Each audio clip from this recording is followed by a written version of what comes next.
Kidlat News Updates.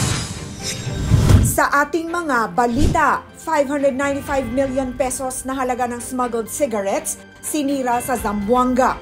Senado at Kamara nagpulong para alamin ang priority legislations. Chinese military uniforms na nakuha sa Porac Pogo, kumpirmadong authentic.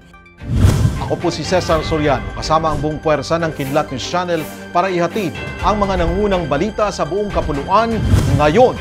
Aabot ng 595 million pesos na halaga ng smuggled cigarettes ang sinira ng Bureau of Customs o BOC sa Port of Zamboanga. Sa statement na inilabas ng BOC, 8,816 cases o 1,014 rims ng smuggled cigarettes ang nasamsam sa iba't ibang maritime patrol operations sa Zamboanga Peninsula, Basilan, Sulu at Tawi-Tawi mula November 2023 hanggang April 2024. Sa loob ng warehouse, ginupit-gupit at binasa ang mga kontrabando, tsaka ito tuluyang sinira gamit ang payloader.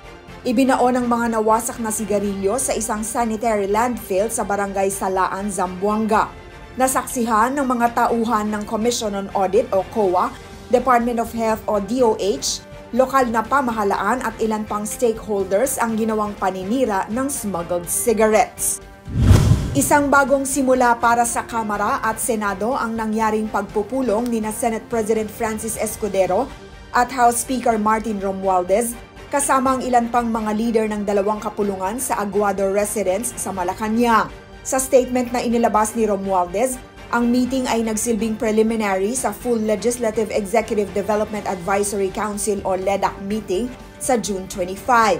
Tinukoy umano ng mga mambabatas na dumalo sa meeting ang priority legislations na kailangan ng approval.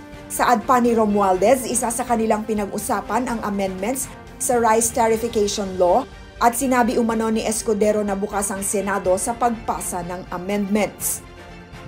Kinumpirma ng Presidential Anti-Organized Crime Commission o PAOC na authentic ang Chinese military uniforms na natagpuan sa na-raid na Philippine Offshore Gaming Operator o POGO compound sa Porac, Pampanga.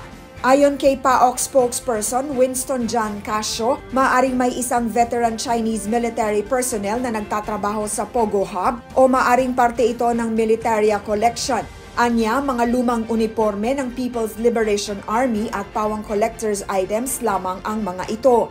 Gayunpaman, idiniin ni Casio na mayroon pa ring malakas na ebidensya na may nangyayaring pag-iispiya sa Pilipinas.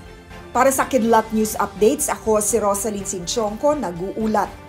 Atin niyo pong natunghayan ang mga headlines sa mga nakalipas na oras. Manatiling nakatutok para sa mga susunod na updates at breaking news. Ako po si Cesar Soriano, kasama niyo sa bawat pagputok ng balita.